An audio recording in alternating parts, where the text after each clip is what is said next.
selamat siang Mbak Amanda. Apa kabar nih? Iya, kondisi baik dengan cuaca panas membara. Iya, cuaca di Bali saat sekarang ini sedang panas. eh, dan kemarin beritanya 26 kecamatan dalam kondisi kekeringan di Bali. Wah ini, iya iya iya. Bagaimana dengan Jakarta?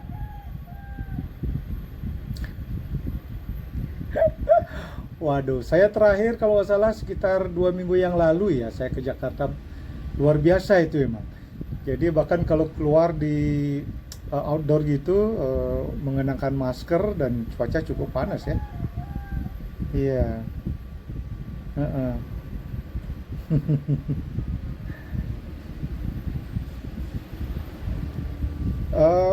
Boleh, Pak Purwa boleh, Pak Sidemen boleh, Pak Bagus boleh, terserah Pak Amanda mau manggilnya apa. Boleh, boleh, iya, terima kasih. Eh, Suara saya kedengeran bagus ya? Oke, oke, siap. Iya, ini ini yang luar biasa ditulis oleh mahasiswa dari luar Bali ini. Baru pertama kalinya. Iya, iya, mestinya mestinya di Bali dulu nih yang istilahnya para mahasiswa jeli ya mengangkat hal ini gitu. Tapi tidak apa-apa. Justru Mak Amanda dari UI yang sudah mulai mengangkat, saya acungi jempol.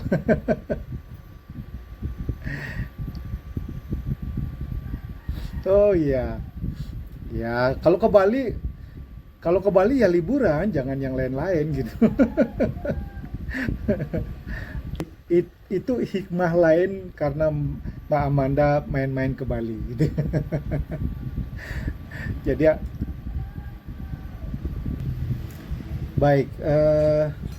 Ya, sebelum lebih lanjut, ya izinkan saya memperkenalkan diri. Nama saya De Bagus Purwa Sidemen. Saya kebetulan dipercaya hingga saat sekarang ini menjadi Direktur Eksekutif BPD PHRI Bali. Saya juga selain aktif di pariwisata, saya juga aktif di dunia akademis. Saya juga seorang dosen. Eh, ya, kebetulan saya membidangi terkait dengan agama dan budaya Bali. Jadi, ya itu perkenalan saya. Eh, nah, seperti yang Mbak sampaikan tadi terkait dengan kepariwisataan, bahwa setelah dari kondisi pandemi kemudian menjadi endemik, oleh Presiden dinyatakan bahwa sudah tidak lagi ada pandemi COVID, namun kewaspadaan tetap dilakukan. Kondisi kepariwisataan Bali memang berangsur-angsur membaik. Bahkan boleh dikatakan percepatan membaiknya itu sangat bagus.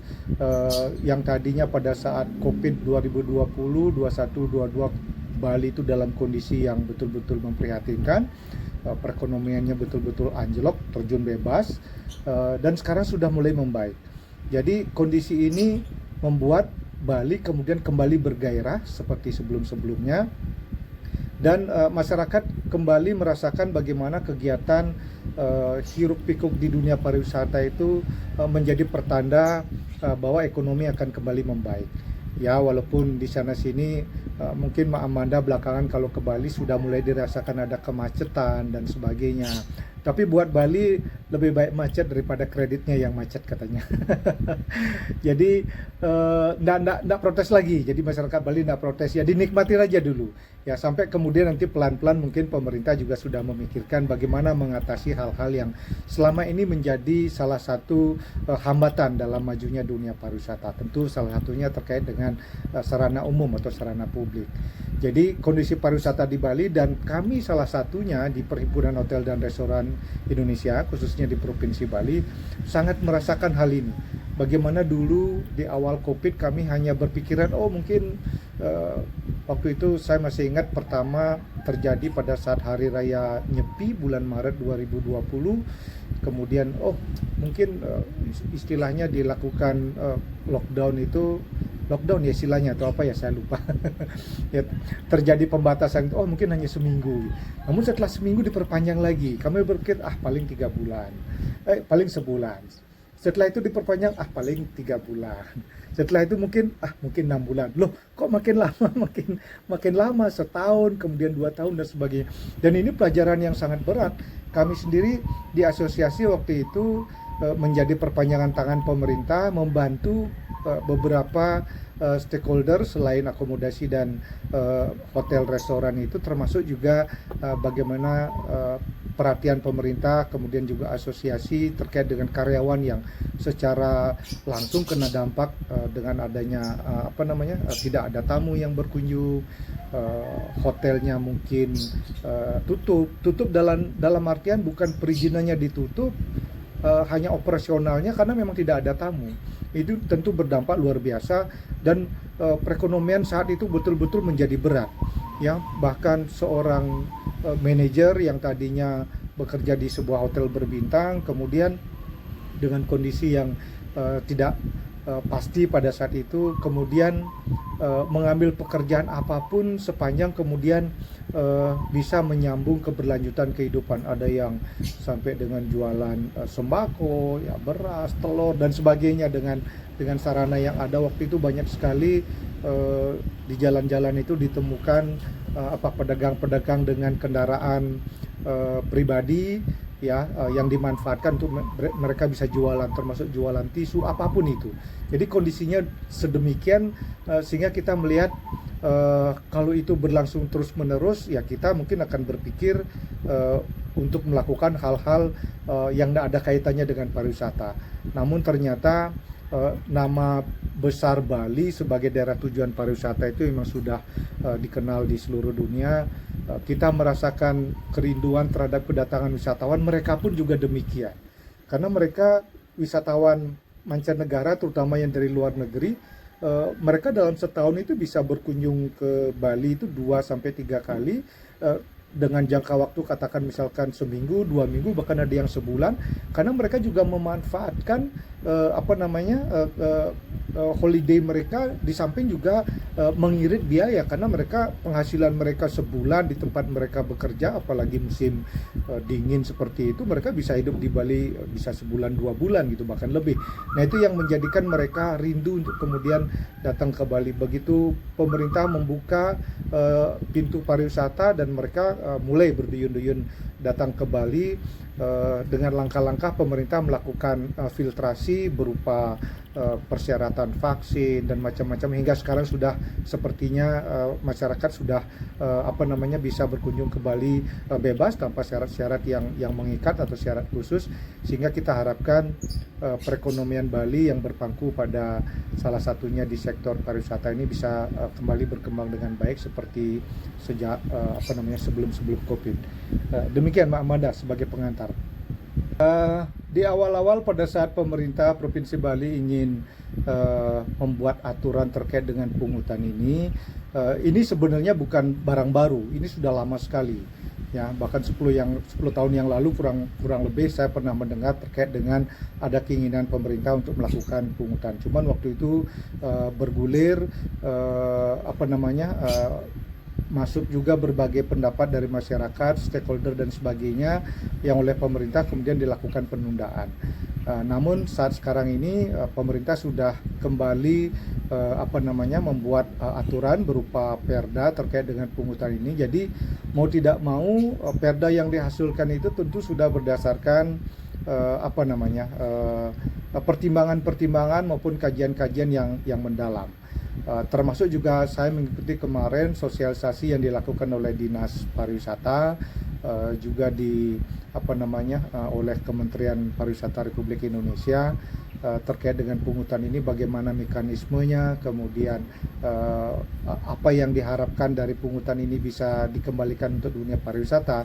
Jadi hingga saat sekarang ini boleh dikatakan masyarakat Bali, terutama masyarakat pariwisata, tidak terlalu menjadikan itu sebuah masalah. Ya, yang kita harapkan bagaimana sekarang tamu bisa tetap datang, dan kemudian masalah pungutan yang baru akan mulai dipungut per Februari tahun 2024 tahun depan Mudah-mudahan tidak menemui kendala yang cukup berarti di lapangan. Namun sejalan beriringnya waktu, peraturan ini juga menjadi salah satu penguat terkait dengan pariwisata, di mana Bali sendiri basis atau penguat pariwisatanya adalah budaya. Jadi tujuannya adalah memberikan penguatan sekaligus perlindungan, pelestarian terkait dengan budaya Bali. Nah, harapan kami salah satunya kami di dunia pariwisata sebagai salah satu stakeholdernya di dunia akomodasi, memang mengharapkan pemerintah memiliki semacam fokus terkait dengan bagaimana memberikan kontribusi nyata terkait dengan perlindungan budaya Bali. Nah, kalau boleh saya ceritakan sedikit sebagai latar belakang Mak Ambanda, bagaimana Bali itu dikenal sebagai sebuah destinasi pariwisata yang sangat terkenal saat sekarang ini, karena memang Bali itu memiliki budaya yang luar biasa, yang secara tidak sadar kami mewarisi budaya atau warisan budaya dari leluhur kami tersebut, yang baru belakangan sekitar tahun 70 baru kemudian dinikmati secara terbuka oleh wisatawan, baik wisatawan Nusantara maupun mancanegara. Jadi Bali memang karena kondisi alamnya yang tidak memiliki sumber daya alam seperti daerah-daerah lainnya di Indonesia, seperti misalnya Papua, seperti misalnya Riau dan sebagainya, karena kami tidak punya tambang minyak, tidak punya tambang batu bara, apalagi emas dan sebagainya. Hanya kondisi alam yang sedemikian yang kami jaga dengan kultur atau budaya yang menyatu dengan pola kehidupan dan alam manusia Bali. Jadi itulah yang menjadikan Bali sebagai salah satu kekuatan sebagai destinasi pariwisata di dunia. Kalau kita bandingkan, kalau hanya dengan perbandingan kondisi alam, kami di Bali masih kalah jauh dengan kondisi alam, katakan tetangga kami Pulau Lombok, ya. Pantai Kute yang ada di Legian di Kute itu kalah jauh bersihnya dengan pantai yang ada di Kute di Lombok yang dekat dengan sirkuit Mandalika itu. Tapi kenapa kemudian kok turis itu tidak mengurungkan niatnya untuk tetap datang ke Pantai Kute yang ada di Bali, yang setiap tahun bahkan kami menerima berton-ton sampah kiriman yang datang, dan itu menjadi viral oleh masyarakat, dan itu tiap tahun terjadi. Tapi tidak juga menyurutkan masyarakat untuk datang ke Pulau Bali, khususnya ke Pantai Kute misalkan, kalau mereka adalah pecinta pantai. Tentu ini ada kaitannya dengan bagaimana pantai itu memiliki sebuah kekuatan atau spirit yang didasari karena perilaku kehidupan berupa budaya masyarakat Bali, yaitu yang didasari oleh filosofi kehidupan beragama dengan dasar yang disebut dengan Trihita Karana. Jadi ada hubungan harmonis antara manusia dengan manusia, manusia dengan alam, manusia dengan sang pencipta. Jadi ketiga hal ini yang hingga sekarang masih dijaga dengan baik. Oleh karenanya seluruh alam yang ada di Bali, baik itu pesisir atau pantai, kemudian danau, pegunungan. Kalau Mak Amanda sudah berkunjung beberapa kali ke Bali, di pantai ada pura yang eksotik, yang energinya luar biasa. Di danau juga demikian, apakah itu di Danau Buyan, apakah di Danau Batur. Kemudian di Gunung Agung juga demikian, dengan Mother Temple-nya atau ibu dari seluruh pura-pura yang ada di Bali berupa Pura Busakeh.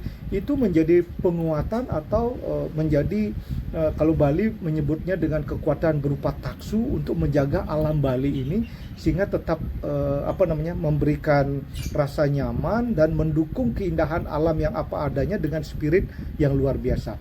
Itulah yang menjadi kekuatan yang hingga sekarang kami jaga. Nah, ini juga loh mungkin oleh pemerintah yang selama ini walaupun katakan pajak dari dunia pariwisata, khususnya pajak hotel dan restoran yang didapatkan oleh pemerintah di tingkat kabupaten dan kota di Bali itu cukup besar, ya.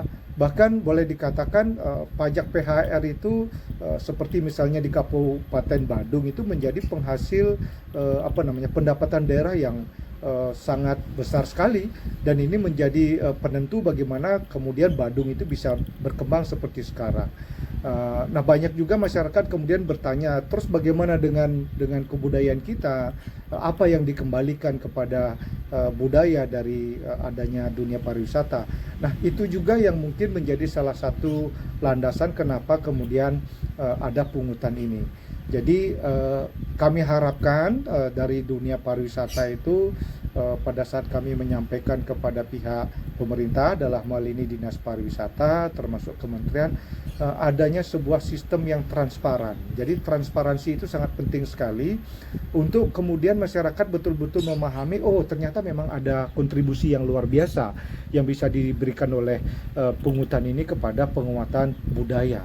Karena kalau seandainya budaya ini kemudian kembali lemah, kemudian tidak menjadi pendukung utama, tentu turis tidak akan datang ke sini, ya. Bahkan ada gambaran yang luar biasa, turis-turis datang ke Bali itu bukan karena hotel A, hotel B, walaupun dia 5 star dan chain hotel, tapi mereka datang karena untuk bisa melihat secara langsung budaya Bali, ingin merasakan terlibat langsung di masyarakat, bagaimana masyarakat beraktivitas budaya. Jadi itu yang mereka menjadikan kenapa mereka hingga saat sekarang ini masih sangat mencintai Bali. Nah, mudah-mudahan keinginan kami dengan adanya penguatan berupa regulasi Perda Pungutan ini, mudah-mudahan Bali semakin kuat dan bisa mempertahankan budayanya, karena itulah yang menjadikan pola kehidupan masyarakat Bali ini dinikmati oleh dunia pariwisata, tentunya bergerak di bidang perekonomian. Demikian, Mbak Amanda. Iya, saya kira hingga saat sekarang ini kami belum menerima keluhan secara langsung dari wisatawan, khususnya dari mancanegara terkait dengan besaran pungutan ini. Jadi kalau misalkan sekitar 150.000 itu kan kira-kira sebesar $10 ya. Nggak tahu nanti setelah diterapkan apakah mungkin ada keluhan karena mungkin sistemnya atau apa dan sebagainya, atau setahun setelah itu pada saat tahun kedua turis datang ke Bali kemudian dipungut lagi hal yang sama, mungkin saja dia bertanya yang sebelumnya sudah dilakukan pungutan buat apa ya. Nah, itulah yang menjadi tugas kita bersama baik dari pemerintah maupun stakeholder untuk kemudian transparan penggunaan pungutan ini bisa dijelaskan kepada wisatawan, karena mereka lah yang memberikan kontribusi ya. Jadi tidak lagi istilahnya kita cuek gitu ya. Ya yang jelas saya punya aturan, kamu saya pungut, ya mau digunakan untuk apa ya itu urusan kami. Kan tidak demikian. Kita juga harus mulai belajar bertanggung jawab sekiranya untuk menjelaskan kepada mereka apa yang sudah untuk apa pungutan itu dan bisa dinikmati oleh masyarakat, dalam rangka mereka melihat, oh ternyata setahun setelah saya berubah ternyata ada perkembangan di destinasi A, ternyata pengelolaan parkirnya sudah bagus, kemudian pengelolaan tempat public toiletnya sudah bagus, loketnya sudah bagus dan sebagainya. Ya notabene mungkin itu dari akibat adanya kontribusi langsung terkait dengan pungutan ini, termasuk juga. Nah, kalau kita bicara tentang penguatan budaya, ini yang penting juga mungkin saya sampaikan ke Mbak Amanda, bahwasanya masyarakat Bali itu hingga saat sekarang ini masih memiliki dan menjaga dengan baik kultur atau budayanya, budaya yang berdasarkan dari budaya pertanian atau agriculture. Jadi jangan sampai kemudian pariwisata justru menjadi pisau yang berbalik membunuh budayanya, terutama agriculture itu sendiri, karena masyarakat petani ini harus kita jaga ya. Boleh dikatakan kalaupun budaya itu menjadi nikmatan para turis, tapi yang menjadi hulu dari budaya itu ya, sekali lagi saya sampaikan, yang menjadi hulu dari budaya itu adalah pertanian ya. Bahwasanya masyarakat Bali dulu pada saat mengelola bagaimana pertanian mereka, apakah mereka punya tegalan, kebun kopi, kemudian punya sawah dan sebagainya, pada saat mereka sudah melakukan istilahnya sudah saatnya mereka panen, menghasilkan produksi, kemudian memiliki cukup uang, kemudian mereka melakukan upacara karena punya uang, kemudian menjaga segala aktivitas seni budaya karena ada uang. Jadi datangnya dari sana ya. Orang yang panen kemudian misalkan pada saat perayaan di keluarganya misalkan mengupah wayang misalnya, kemudian mengupah tari-tarian. Itulah akibatnya dari mereka panen, mereka punya uang, kemudian budaya itu menjadi terjaga dengan baik. Yang hingga sekarang budaya itu justru sudah menjadi dinikmati secara umum oleh wisatawan. Nah, ini yang perlu dijaga sehingga kami atau saya pribadi selaku pemerhati budaya dan adat di Bali ingin juga kontribusi ini besar dipakai sebagai penguatan dunia pertanian di Bali. Karena kalau itu terjaga dengan baik, budaya ini otomatis akan terjaga dengan baik. Di Bali itu ada namanya 6 hari raya yang kaitannya dengan secara langsung dengan dunia pertanian. Ada namanya Tumpak Wayang, ada namanya Tumpak Landep, kemudian Tumpak Uye, kemudian Tumpak Kuningan. Jadi ada 6. Ini semua Tumpak Kandang, Tumpak Bubuh dan sebagainya yang semua kaitannya dengan kehidupan pertanian. Kalau tumpak-tumpak ini, ya nanti lain waktulah saya bicara tentang apa itu tumpak dan sebagainya. Nah, yang menjadikan bagaimana masyarakat Bali ini masih tetap berkontribusi terhadap penguatan budaya. Nah, inilah yang perlu diperhatikan. Ya, jangan kemudian kita berpikiran bahwa masyarakat Bali itu apa sih andilnya dalam penguatan budaya? Jangan salah, masyarakat walaupun dia bekerja di dunia pariwisata sebagai karyawan hotel terendah sekalipun, katakan misalnya dia steward atau misalnya gardener, tapi sepanjang kemudian begitu kembali ke keluarganya, kembali ke rumah dan kembali ke masyarakat, kemudian aktif melakukan kegiatan aktivitas seni budaya yang kaitannya erat dengan ritual keagamaan, dialah pelestari dan modal besar Bali untuk menjaga budaya ini. Ya, bukan para pemilik hotel-hotel bintang 5 yang ada itu, bukan.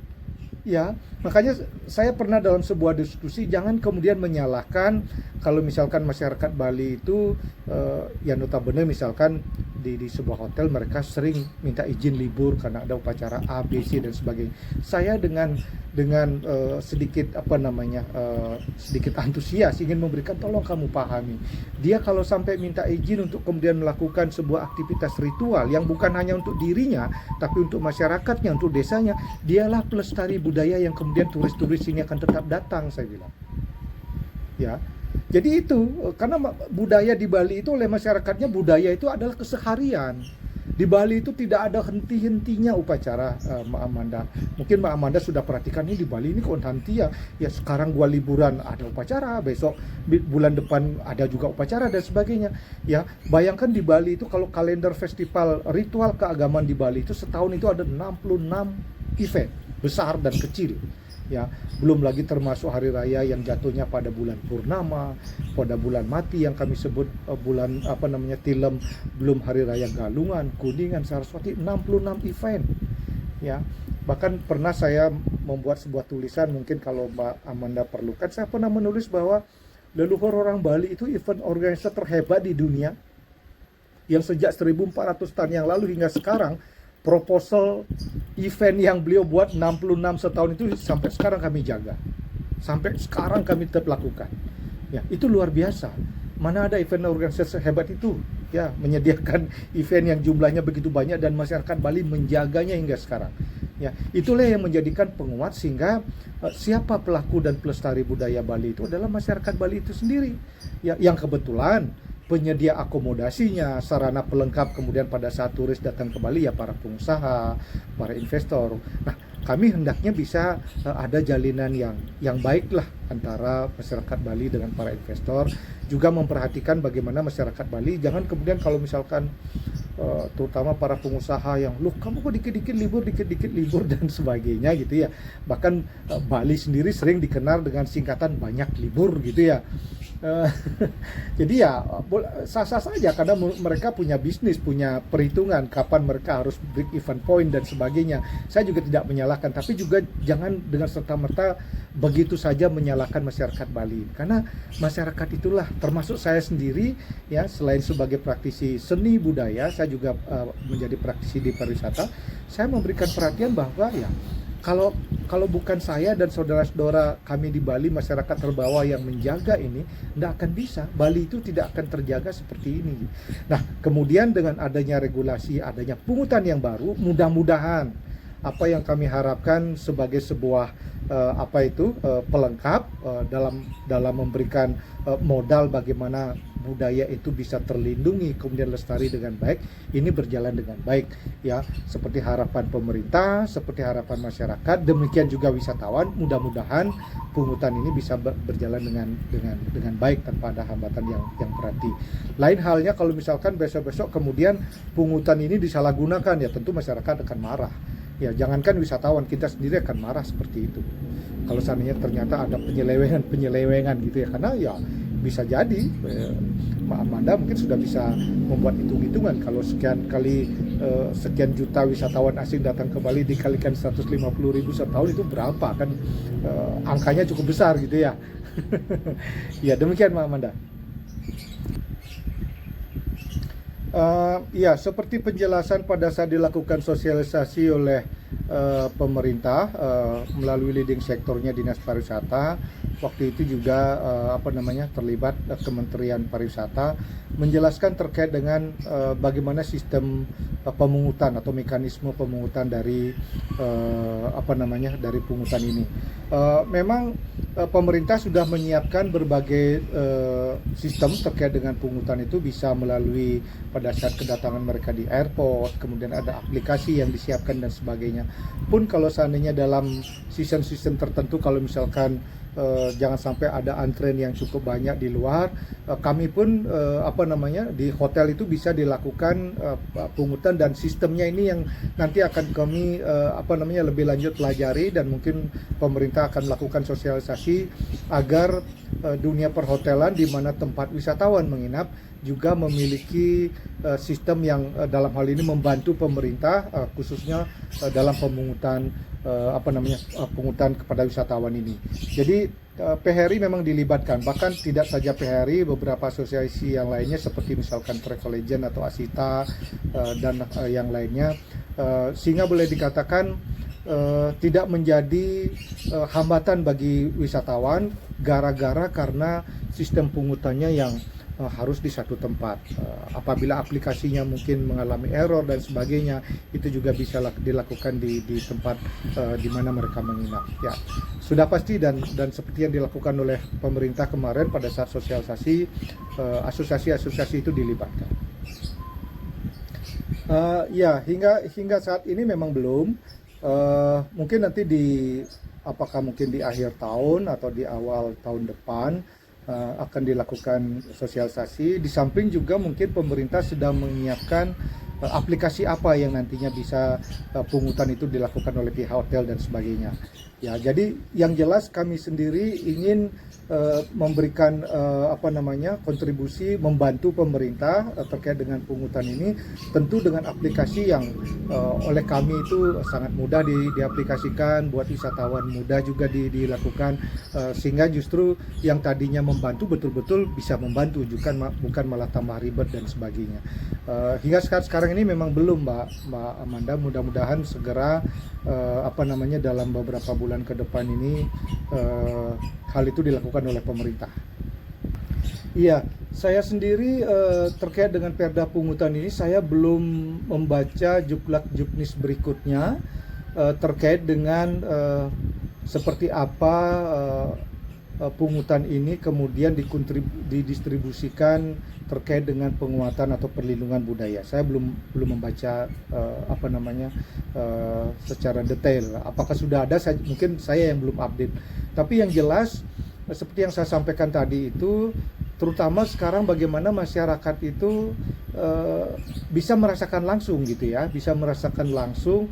Kalaupun nanti besaran pungutan ini bisa dibuat menjadi program-program penguatan budaya, namun yang jelas kami ingin tahu bahwa itu memang datangnya bersumber dari pungutan ini ya, bukan dari dana-dana yang lainnya, sehingga ada semacam pemisahan yang jelas. Inilah kontribusi pungutan yang disampaikan yang diberikan oleh wisatawan, kemudian dikembalikan kepada masyarakat dalam rangka perlindungan penguatan budaya dalam bentuk misalnya apakah program program, kemudian proyek-proyek atau apalah yang sekiranya kembali memberikan kontribusi kepada penguatan perlindungan budaya.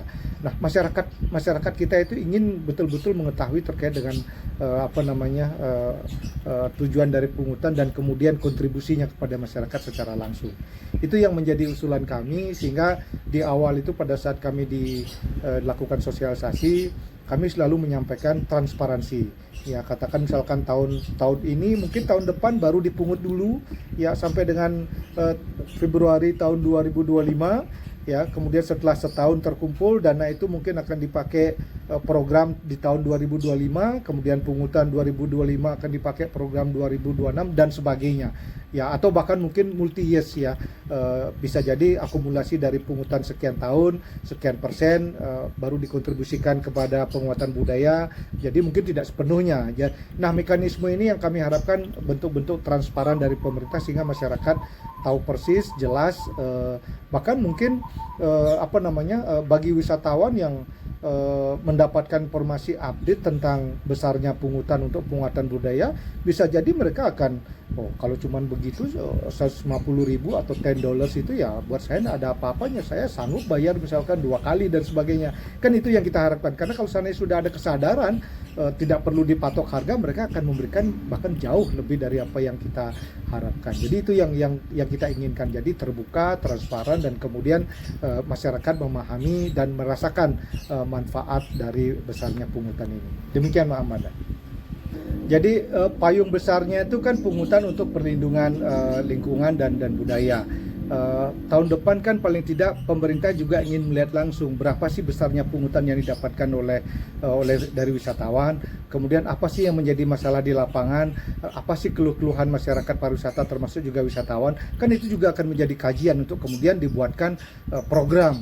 Ya, ternyata hanya segini nih besaran pungutannya, berarti penguatan budaya dan lingkungan kita hanya sekian persen yang bisa. Tentu banyak hal yang masih perlu dijadikan sebagai kajian analisa terkait dengan keberlanjutan dari besaran pungutan ini. Tentu harapannya semakin ke depan semakin baik sehingga betul-betul bermanfaat bagi masyarakat.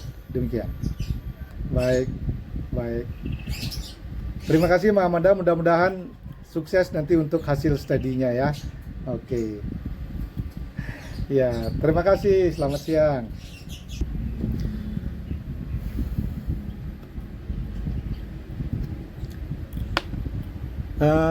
Demikian tadi wawancara singkat saya dari mahasiswa Universitas Indonesia di Jakarta atas nama saudari Amandra Kathleen Budianto, ya, ada di jurusan Ilmu Administrasi Fiskal. Kebetulan dia sedang menyusun skripsi untuk studinya dengan judul Analisis Formulasi Peraturan Daerah atas Pungutan bagi Wisatawan Asing untuk Perlindungan Kebudayaan dan Lingkungan Alam di Bali. Nah, mudah-mudahan apa yang saya sampaikan melalui wawancara tadi bisa memberikan manfaat, ya. Bahkan Perda ini ditulis dan dikaji dalam bentuk kajian ilmiah berupa skripsi dari Universitas Indonesia. Tentu hal ini menjadi sesuatu yang menarik. Mudah-mudahan apa yang diharapkan pemerintah Provinsi Bali dengan adanya Perda ini, demikian juga harapan dari masyarakat pariwisata, kemudian masyarakat wisatawan, terutama juga wisatawan mancanegara, betul-betul pungutan ini memberikan kontribusi dan sumbangan besar dalam rangka penguatan pelindungan alam dan budaya Bali. Ya, kita harapan demikian. Jadi seperti yang saya sampaikan, berupa adanya keterbukaan, transparan yang dilakukan oleh pemerintah, ini tentu akan sangat membantu bagaimana program ini bisa dievaluasi dan program ini bisa mendapatkan dirasakan langsung oleh masyarakat terkait dengan manfaatnya dalam rangka penguatan pelindungan alam dan juga budaya Bali. Nah, demikian konten yang saya bisa buat di channel YouTube saya. Mudah-mudahan bisa memberikan manfaat terkait dengan bagaimana perkembangan kepariwisataan di Bali saat sekarang ini, dengan harapan semoga semakin baik ke depannya, dan masyarakat Bali, masyarakat pecinta budaya senantiasa tetap menjaga lingkungan dan juga budayanya. Karena itulah masyarakat mancanegara, khususnya orang asing, datang dan berkunjung ke Bali. Karena apa? Karena kuatnya budaya masyarakat Bali, karena lestarinya alam masyarakat Bali. Terima kasih. Saya tutup dengan Pramu Santi. Om Santi Santi Santi Om.